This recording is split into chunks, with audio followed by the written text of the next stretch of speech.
My dad, Brian Runk, and my Glad to be brother, here. Chandler. Hey. We're always trying to push the envelope to make things just a little better than last year. Do you know that you almost killed me? If that would have hit me in the head, I would have been dead. The thing was moving too. I mean, if it would have hit you, it would have been Yeah. dead. I mean, obviously, you're not experts in golf by any means. We brought in at least the people that we felt like was new blood, that knew the area, that knew what they were doing, and from the standpoint of the grasses and managing the courses. And we let them do their thing. We do a lot of traveling. We bring back some pretty out there ideas, and we want to try them. And sometimes it's hard to find folks that'll go there with you.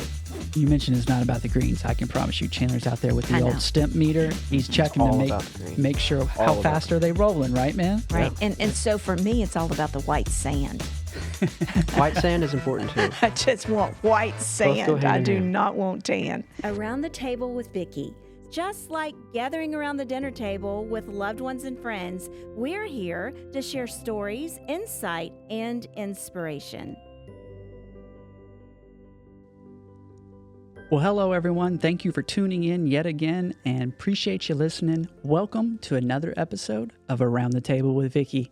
I'm your co-host, Chris Runk, and to my right, as always, the star of the show, Vickie Runk. Welcome back, everybody. We're so glad to be back today. Round two. Joined yet again by my dad, Brian Runk, and my brother, Chandler. Hey. And just want to remind everybody, if you're not tuning along, we do film this podcast, this radio show every week, so you can watch us right here in the studio and see a little bit behind the scenes. Check us out at www.vickietalk.com and Around the Table with Vickie on Spotify, Apple Podcast, and YouTube. And also give us a follow on Facebook and Instagram. That's a lot. It takes a lot. It's a lot of work. You are a lot of work, Miss Vickie. I've been told that. Amen. Okay, guys. I'll second that one. Well, we're going to jump right back in. Last weekend, we were talking about a really great conversation about how did our golf course, our Runk and Pratt golf kind of come to be. Yeah. Mm-hmm. And we talked about the Willows. We talked about Ivy Hill Golf Club. We talked about Ashley Plantation, our golf club in Daleville, Roanoke, and in the Daleville, Roanoke area. And we kind of left off right when we were getting into some exciting information about improvements that you made at the very beginning of the golf course, and want to piggyback right off of that. And I want to ask the question of, yes, we made the improvements, but as an entrepreneur, how important is it to develop the right team, especially on a takeover of a company? Well, it's very important because you can't build what you're trying to build there unless the people that are there believe in what you're doing. And it doesn't make them a bad employee or a bad choice. It's just they're not on your team. And you have to get people that are truly on your team. And change is hard for everybody. And if somebody's been with a company that does things a certain way for a very long time, and now you're coming in and you're changing everything, and you have a new vision, you have a fresh idea, we need a fresh start. And so you try the best you can to keep those that have been ingrained in the business, that knows the customers, that knows the clients, and knows exactly kind of how everything runs. That's very valuable, right, Brian? I mean, especially in the early days, I think that's important, just to keep everything consistent and things. But it does get difficult when the vision kicks in and what you want to do, because it's hard for people to sometimes let the old go and jump on board. Yeah. And inevitably, I know you made the statement, Christopher, when we just took over another business here recently, we usually only keep one or two out of the group. Everybody else has to be brought in new. It's an amazing statistic. I read it somewhere, and I honestly, I believe it to be very true, although the number seems high. And that is about you. If you're buying a new company or looking to transition, you will lose about 90% of that staff. I'd say that would be true in all that we've done through the years. And it may take some time. It doesn't happen right away.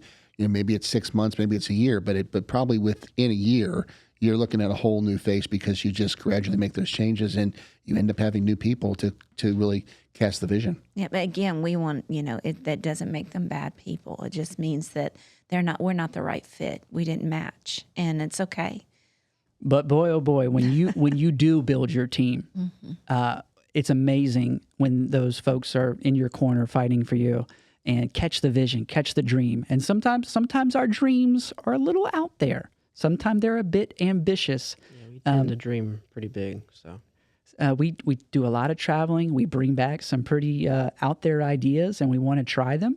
And sometimes it's hard to find folks that'll go there with you. And I think that's important, to find those folks that will dream with you and do their best to execute your vision. It absolutely is. It's impossible to do anything without that, because who you surround yourself with and the people that are in your corner will inevitably build that business for you. You'll create a platform for them to stand on, but they'll need to be the ones that's standing there, building it when you're not there. And so to act on your stead is very, very important. Well, and I think as well, like if you take over a existing business and those people that are there, they're great employees and things, but it's really hard just not to fall back on what you've done, what you've known and things, because you may have this new idea and somebody says, well, we tried that before and that didn't work.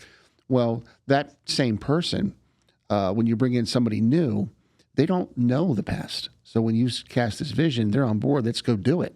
Let's climb the mountain. That same person that's been there, maybe they end up going to a new company, a new business, and then all those fresh ideas are fresh to them, and they're willing to carry them out. It's just hard sometimes for existing people to let go of what they've done and try it from a different perspective. And in several of our acquisitions, they were really upset that the previous owners sold. And of course, we're not on that end of it. And so when you come in and try to start to build something that you have in your mind and kind of what God's placed in your heart, and those people are just not on board, you really can't go to the next step. And sometimes that too, you don't always maybe get the first base the first time. I mean, sometimes you have to try a few things before you find something that works. And just that mentality of, well, I could have told them that, whatever. It's just new people that are on board with you, they go through the struggle with you, and so they don't know any different. But people that were there, like, they just would have listened to me, they went in to do this. But that's part of your learning. That's part of your growth. That's a valuable part of a new business, because you're finding your own way. You're making it work for what works for you. And so going into the next step of the phase of the renovation and bringing the golf courses to what they are now, I think it's important for folks to realize how much, especially as a business, how much reinvestment really needs to happen.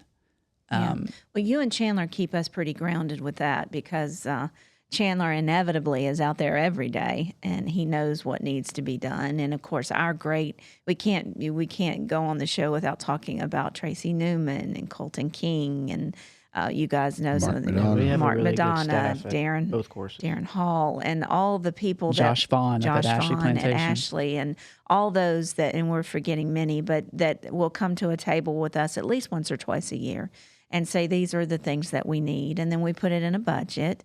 And sometimes Chandler will get a little extra out of us through the years for. Hey, speaking of the baby and the baby being on the couch right now, I can definitely piggyback off of that, and I've learned to use him a little bit. Mm-hmm. So whenever we need a little bit more at the golf course, or that budget needs to go up, Chandler asks for those things, not me, because Chandler gets it done. That's right. Yeah, just mention me. Well, but you have such a love for the sport, and it's exciting. Not just as parents, truly as owners, and this is your career that you chose, and so it's easy to want to invest in your children, number one, but number two, in somebody that is so passionate about the sport. Well, it's cool too, because every time we go out of town, different golf course and stuff, we get different ideas. We want to bring it back to Ivy and all that stuff. So, share with the community. Yeah, exactly. Mm-hmm. So the turning point, I think, was kind of Dad alluded to it last episode, was we started investing into the golf course itself. And that's where I think we started to create a buzz. In the beginning, we were like, what do we do marketing-wise to try to pull new members, try to get people back out to Ivy Hill, see the improvements and the capital improvements that you guys have made. How do we do that? And it was really exciting. That's one thing I realized in the golf world, specifically, probably your local municipal golf courses, some of your semi-private golf courses. A lot of them are really behind the times whenever it comes to integration of technology, specifically POS softwares, how to communicate with their members, how to get directly to their members, how to notify folks of what's going on, what's happening at the club. So I think we made great strides. And that was one of the areas that we first focused on, was really bringing value to our membership, not only on the tech side, but then also on the turf side. And, that's when you talk about the team that you assembled, right? And because I know nothing about grass. I know more now than I wish I probably did know at this point. But getting into those early stages, you're really relying on the experts in that field to guide you. That's why your team has to be stellar, because without them and them being integrated into each area of the course, you would not be able to grow it, because they have to be stellar. They have to be top. And there are some great golf courses in this town, just like we talk about other senior livings that are great in town. We never really wanted to compete. I read somewhere today that when you're at kind of on a bottom level, you're a competitor, but then when you go to that top level, you become a collaborator. And that's really what we love to do. It's not about who's got the best greens. And that might be for y'all. I hear you talk about it all the time. But, who's got the best greens, or we really just want to be best with who we are and what we do. And what can we offer to our customers? Because we're always trying to push the envelope to make things just a little better than last year. I know you boys have something that you want to do each calendar year, and we put it in a budget, and we know that we're going to accomplish this year. Or, by the middle of the year, if we've grown X amount of members, then we're going to be able to do this. And I know Chandler shared some once with me last night, can we do this? Can we do that? And it's always for the customers. It's always for our member base, because we want to create memories for these families and for people that just need to get out and connect. You mentioned it's not about the greens. I can promise you, Chandler's out there with the old stimp meter. He's checking to make sure how fast are they rolling, right, man? Right. Yeah. And so for me, it's all about the white sand. White sand is important too. I just want white sand. I do not want tan. And I've been told it's the most expensive. Go figure. So bunkers are expensive. For sure. They are. You wouldn't think that. That's another thing. You're like, isn't it just a pit with some sand in it? What's so cool about all of this is you guys didn't even own a set of golf clubs. So, Christopher, you were probably 28 years old, maybe? That's about right. And I was Brian, out of college. Yeah, and we used to... I played twice a year in tournaments, and maybe I did okay, maybe I didn't, and so you just didn't have time. I mean, now at least you're forced to do that. And we have to tell the story that you and Christopher got into it first. Yeah. And Chandler was probably in 8th grade. Oh, and yeah. we would go away, and you guys would find a course to kind of hit around on, nothing serious, but you were just dipping your toes into it, Christopher. And you guys used to say, Mom, offer to go buy Chandler something at the mall so he won't go with us. I was big into shoes at the time, Yeah, so you they were would be into like, shoes. hey, I go have some offer Chandler sneakers. some shoes, Yep. and then maybe he won't go golf. And didn't with he us. almost hit you in the head with The very first time, I will We never don't need to forget tell this. that story. We do We need to tell don't- us. If we we're don't going to need be to tell that honest, story. so we were at a golf course, and we were on hole 1. And I was still in the golf cart. I was on the passenger side of the golf course, the golf cart. Chandler was at hole 1. He's getting ready to, I'm looking at my phone, just thinking, no problem. I swear he hit that ball, and it came I within straight towed it. It came towards straight in Dad's front of me. temple. You heard it. I I mean, heard it it go went by me. right I'm like, towards Chandler, his- do you know that you almost killed me? If that would have hit me in the head, I would have been dead. The thing was moving too. I mean, if it would have hit you, it would have been bad. But I think at that, when you during see that your light time, flash in front of your face, I'm not lying. I mean, he hit that ball and it went right it by was my straight head. off the toe. It was a bad shot. So I would have never dreamed Chandler could be as good as he is now, based on where we started. Well, let's talk a little bit about that. I know you have questions, but interject right here, Chandler. Like, at what part in time in your life did you just decide, I really love this game and I'm going to give it all I got? And talk about what you do. What's your routine? Yeah, I mean, I guess we have to go back to high school, right? Of course, I went to Timberlake Christian. Shout out Timberlake Christian. It's a great school. But I played high school golf. We had a great golf team. We were 4-time state champs. Yeah. Dad was a bus driver. That'd be something, man. I'm going to go along. I need to be beneficial. Yeah, but I was big into basketball back then too, and kind of figured out that I probably wouldn't go anywhere basketball. I always wanted to play college, but I figured I probably wouldn't do anything with that. So I kind of fell in love with golf. I love the process of it. I love how hard it is. It's a hard sport. It's probably one of the hardest sports you can ever play, in my opinion. But yeah, I just fell in love with the challenge. Practice every day, and that's what you got to do. And you, in your senior year, you were 7th in the state in your little league for high school, and we were so proud of you. And just overcome a lot of obstacles. Taught yourself, though, really. YouTube. Yeah. And Tracy Newman's been a great coach as well. And we do offer Tracy's the best. lessons. Tracy's really good. Colton's good. We have a lot of great teachers, and actually Chandler teaches as well. So if anybody wants not much, but yeah, anybody wants a lesson from our guy here, he'd be happy to help you. just let me know. Yeah.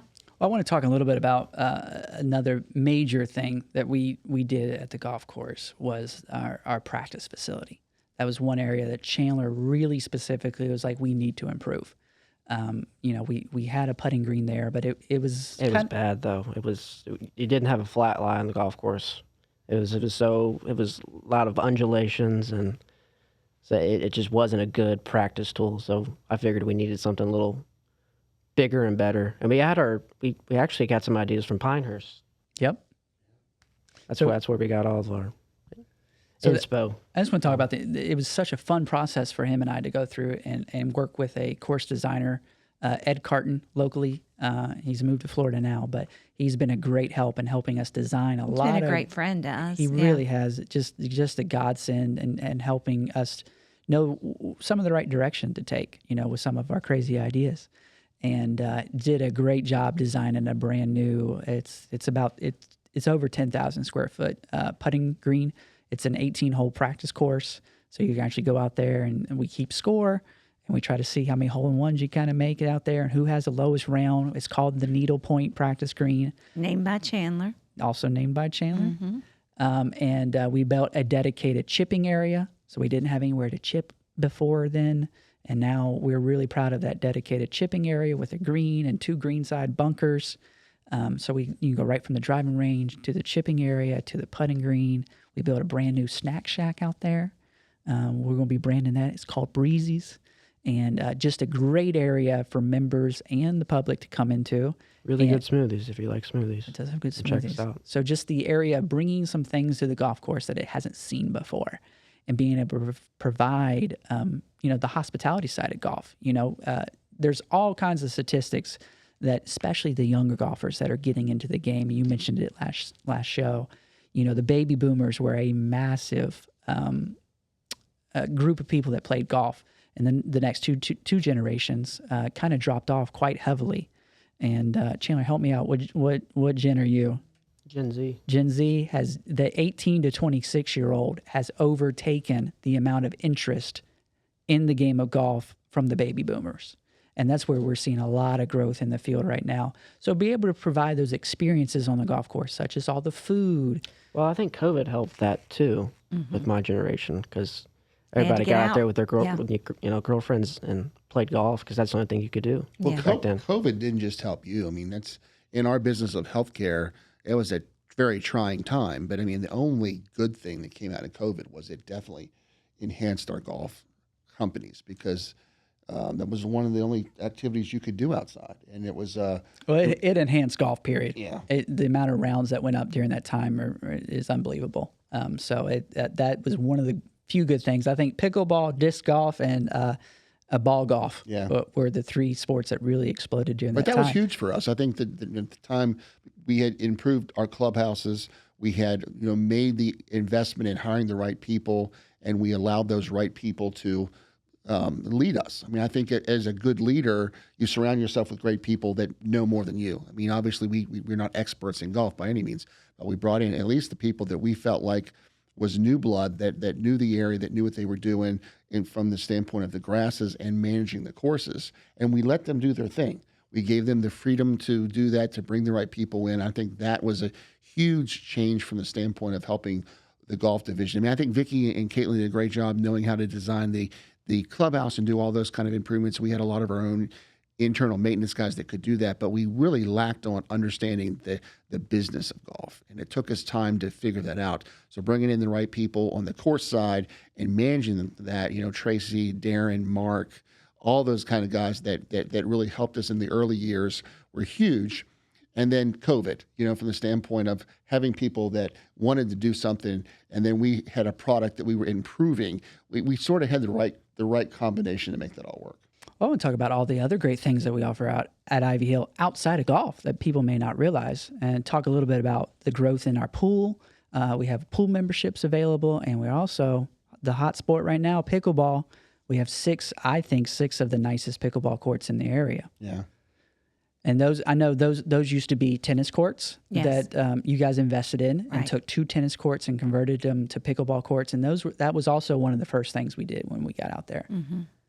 A lot of interest in pickleball, and we love to look over and see all the college students coming out and older people as well that have People taken bring it. lights too. I mean, people stay till dark. Yeah, they really are committed to Yeah. that game. It's a lot of fun. Well, I think it's also, it strengthens our membership to be able to look at the property outside of just golf. What other amenities can we bring to folks, add value to them in the community?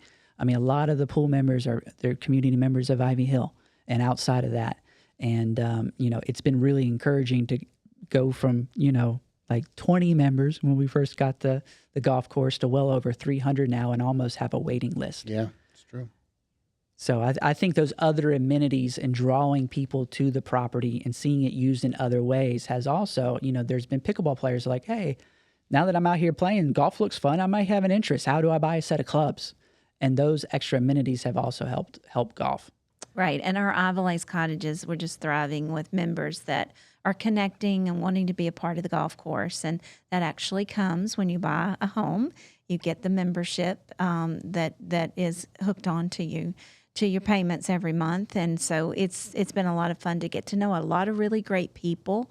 That's what we enjoy the most, is being able to go into the club and have people come up to us and tell us where they're from. Some of them moving from different parts of the area. Some people are moving from all across the country to come to Liberty, and they've chosen to live in one of our communities. And we're really blessed to be able to have those relationships. I want to briefly talk about the cafe there at the clubhouse that is open to the public and the community. So if you're just looking for a snack or something to eat out in the forest area, something new, I know there's not a whole lot of options out here. Swing by the Ivy Hill Clubhouse and grab you a good sandwich. We got some Really good chicken salad sandwich. Wait till March, though. Our hours are That's kind true. of sporadic Yeah, right now. yeah.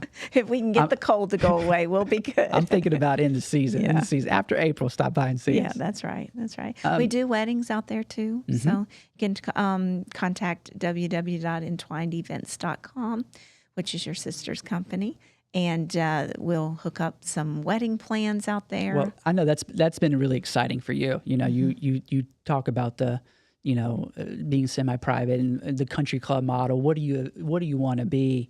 And having the ability to start getting weddings out there now, having a product that you're proud enough, that the community's proud enough that they think looks good enough to have a wedding at it now. And we've had some beautiful ones out there. Is really cool. That putting green that we just got done building, having a bride and groom out there on that and taking their pictures, it's really cool to see. And we have some local churches that are coming in and doing their events on the putting green. You just got through having a major disc golf tournament out there with the Worlds, and they're coming back in October.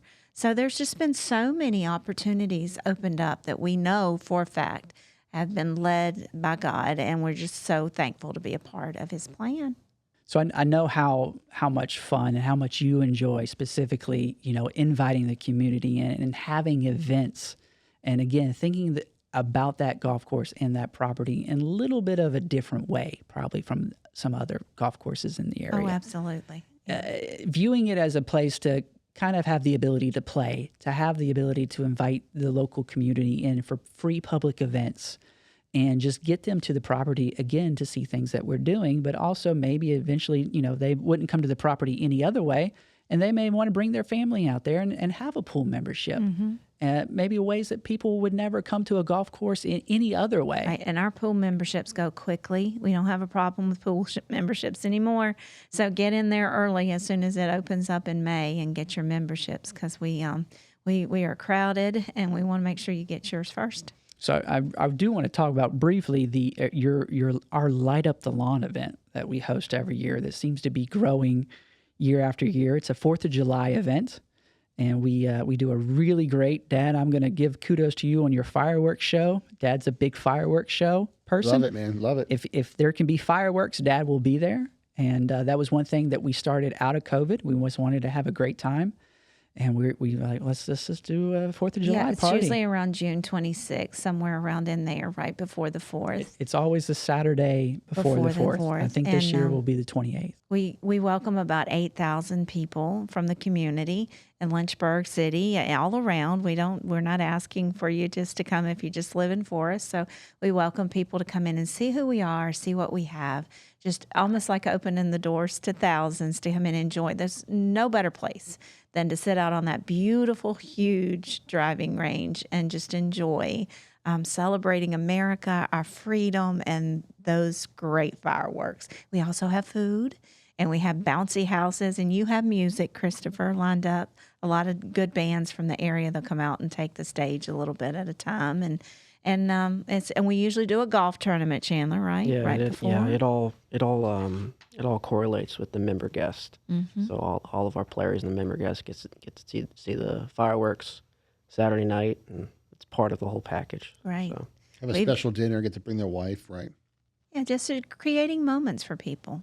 There's not a lot of places you can do that and it not be a country club. So this is member based, and we're also open to the public, which is really great. I don't know at what point that changes for us, but for right now, the public can come in and enjoy all that we have out there. Well, you've always said in every business that we've been part of, you've always made the comment that people want to connect. Mm-hmm. If it's senior I living, truly if they're believe old, that, if it's their yes. families. So we've always tried to do things in every element of our business to try to find things that bring people together in some way.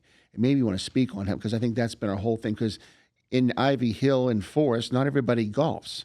You know, I mean, there's almost 700. Well, I don't golf. I don't golf. We I try do to get you to golf. Yeah. but We've been yeah. trying to get her golf. Yeah, she just won't do it. You know, there's She's great at Top Golf. I am. Yeah, do good there. But there's there's other members that don't play golf. So our whole thing is how do we get them involved, engaged in dinners or wine tasting or Oktoberfest or all these different kinds of things that we can do, or Let the Lawn, and it gives them a way to find ways to connect. You may want to speak on how that works. Not all of us are interested in all the things that you just mentioned, and I think that's what's so great about living in America. We have the choice to decide what we want. We have freedom. And so when we're creating events, it's not always something maybe we would do, but we think about everybody and what they like to do. And so different people like so many different things. And so we have an activities person that Spencer Foley that just came on. He has a great deal of experience in golf in Florida, him and his family. And so we're really excited about some new things that he's going to bring on too. But I'm not really big into Oktoberfest with all of the big hammers and all that you do with that. But I know there's a lot of people that enjoy that event. I did love my lighting Christmas tree, Evergreen Christmas. Evergreen Christmas. I we've done loved it. that, and it's going to be a tradition going forward. We're always going to have a tree now. And I love seeing all the children enjoy Santa and all the things that we did out there. So everything we hold is not for everybody. But if it's something you love, we want you to get plugged in. I think Ivy Hill is really rewarding too, because sometimes as business owners, you only hear the bad. Like that's your job, is to take care of the problems. Out there, we're just blessed with so many wonderful members, wonderful community members that really see and appreciate. Every now and again, it's nice to just know that the work and the time and the effort, the planning is appreciated. And there's a lot of folks out there that really appreciate all the money that you and Dad have put in, Mom, and it's fun to see the positive impact. It's fun to be in a positive environment, and that's hopefully what our goal is to create out there. Our goal is we're to not missing the tournaments, all the big tournaments that we do. If you want to hold a tournament, get in there now, because we are really they're booked filling with up tournaments. your We're almost benefit booked. tournaments. All of my 501c3s were able to hold benefit tournaments there, and we have some new people coming on that I'm excited about this year, and really being able to give back to the community by letting them have those tournaments and do a lot of fundraising out there for good. Well, guys, thanks for joining us on the show. Thanks for talking some golf. I have a feeling this may not be the last time we talk about golf on the show. So I'm sure we'll be back, and it's been fun.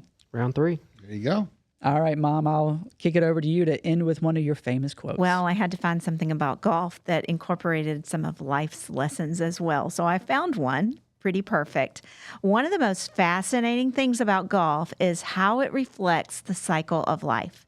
No matter what you shoot, the next day you have to go back to the first tee and begin all over again and make yourself into something. Isn't that great, guys? You didn't think I could do it, did you? I'm impressed. Anyway, listen, we've enjoyed sharing some entrepreneurship information with you, some how things happened, all things golf with us today. And it's super neat to see God's hand in everything that we're doing. And again, you know, we just appreciate you as customers and clients and people that we do life with. Until next time, I'm Vickie, and we're right here around the table.